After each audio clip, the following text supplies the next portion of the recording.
anywhere it could happen to you. Hey, that couch ain't my friend, I'm afraid to say it's true, but it ain't my sister too.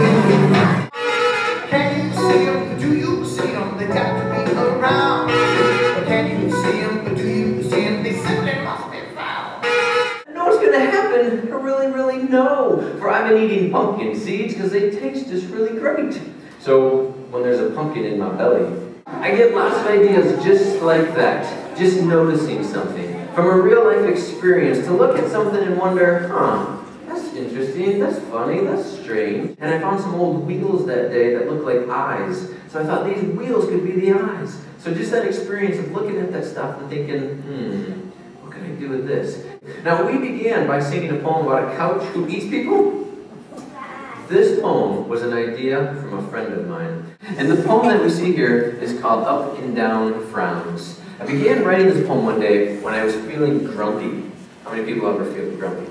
You feel like, not sure what to do, I'm left with a frown. Boo-hoo, boo-hoo, boo-hoo. I say to myself, it's a real bad day, but only if I choose to make it that way. Up and down frown, up and down frown, up and down frown. When you goof around and have fun, you're coming up with lots of ideas. A lot of times you don't even notice it, but the ideas can just flow, and you're being silly, you're using your imagination, and that's what I did for this poem, was I just made this up. Mr. Man, he really didn't care, he was smelling, he was off, and he was running everywhere. So just didn't right, did you know the bird scam, because I didn't think that's what was Mr. Man. So they swimmed and they swam. They run and they ran.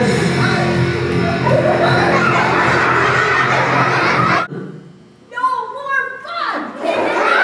Oh no! Everyone began to sing.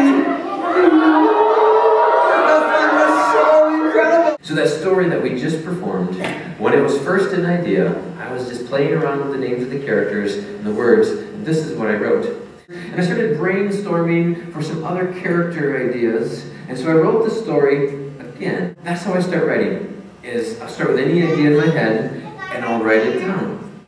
So this is the first copy of what became the Tomato Collection.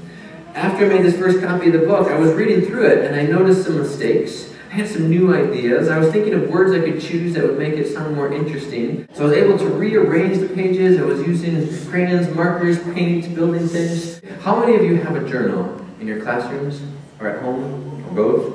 Awesome. You may put your hands down. Sometimes they're called writer's notebooks. Now, to make this illustration, what I did was I cut out lots of pieces of paper and I made it look like it was nighttime because it's very dark with the moon there. And then I used some crayons and markers, and this boy is throwing an apple to a fruit bat. Fruit and fruit bat, good and fruit bat, good bat, fruit.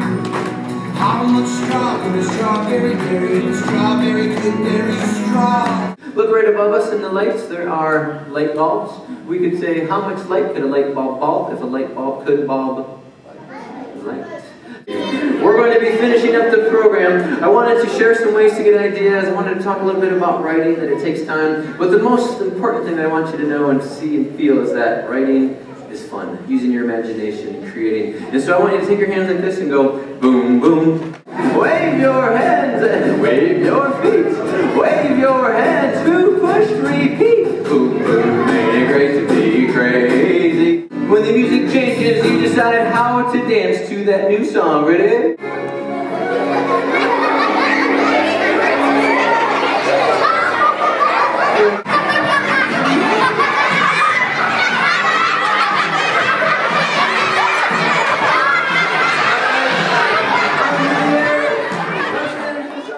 Great connection today with Kevin's message about ideas and how to record ideas and work on them and rework them. It really dovetailed beautifully with things that our students are learning in their classes about writing.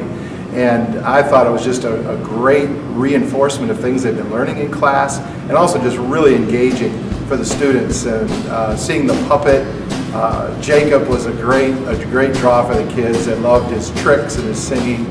And again, just a really engaging and connected beautifully with things that we're teaching in class.